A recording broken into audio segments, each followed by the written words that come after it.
El senyor Ortí, que moltes vegades utilitza expressions o dites, li'n diré dos, una en castellà i una en valencià. No hay mayor desprecio que no hacer aprecio, i l'altra és que vostè a vegades fa una gràcia i trau un ull. I clar, així no, cada un té el seu estil i no anem a entrar avui a aquest xoc. Respecte a la moció, tots els grups la teníeu des del divendres passat, entenem que era un temps prudencial per aportar millores.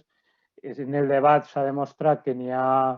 bueno, pues hi ha un consens molt important sobre la necessitat d'aquestes millores, les deficiències que n'hi ha en transport en Xirvella, i el que sí que des de Compromís demanaríem en particular al Partit Socialista és que des de la conselleria se conteste i se conteste amb contestació de qualitat. Evidentment pot no ser la solució òptima que arribi a l'hospital i que vagi a la parada avinguda del sí del metro, podria ser passar per baix del túnel, però això ho haurà de determinar algun tècnic amb l'estudi corresponent. No pot ser que se pregunte en conselleria, que no es conteste, no pot ser que se demane a l'alcalde de Xirvella i a la regidora de Mobilitat que es pregunte en conselleria i no ens arribi ninguna contestació mínimament vàlida. Evidentment, n'hi ha que fer pressió perquè no està encara la concessió definitiva,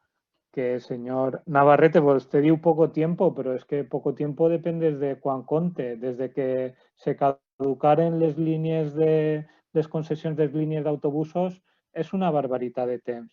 I, evidentment, pues ara Compromís està reclamant, per exemple, a les Corts espanyoles un finançament just, que és justament el que s'ha aprovat en les Corts Valencianes amb un recolzament molt elevat. I bueno, pues ahí també hi ha moltes iniciatives del transport metropolità que afecten a l'autobús, però que afecten també al tren, que parlarem després,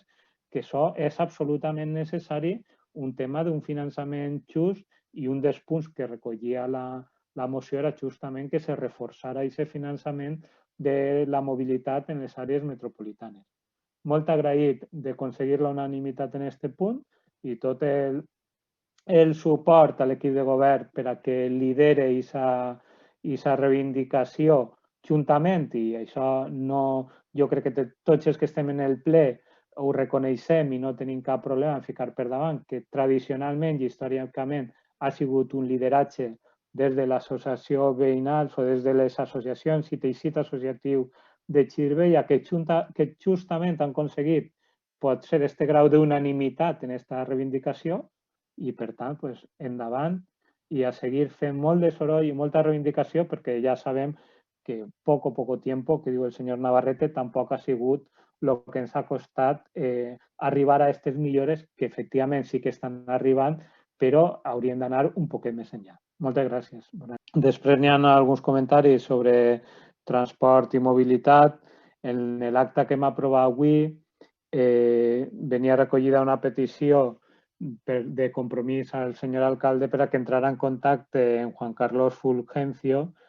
nou coordinador de Rodalies des d'octubre de 2020, per a que traslladara justament totes les reivindicacions que s'han estat portant bueno, pues, recollides en la declaració de Xirvella, de la que ja hem parlat,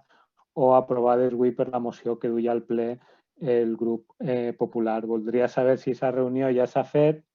i si se pogué traslladar o si el senyor Juan Carlos Fulgencio va adquirir algun compromís amb aquesta corporació. També hem parlat del BIM, també han hagut intervencions del BIM. Des del representant de Compromís se va demanar que l'article que parlava de la part de les llançaderes de l'autobús pues, que també replegara pues, que almenys hi havia elements que calia continuar treballant i millorar, i que no haguera sigut, pues, bueno, tot és molt bonico, però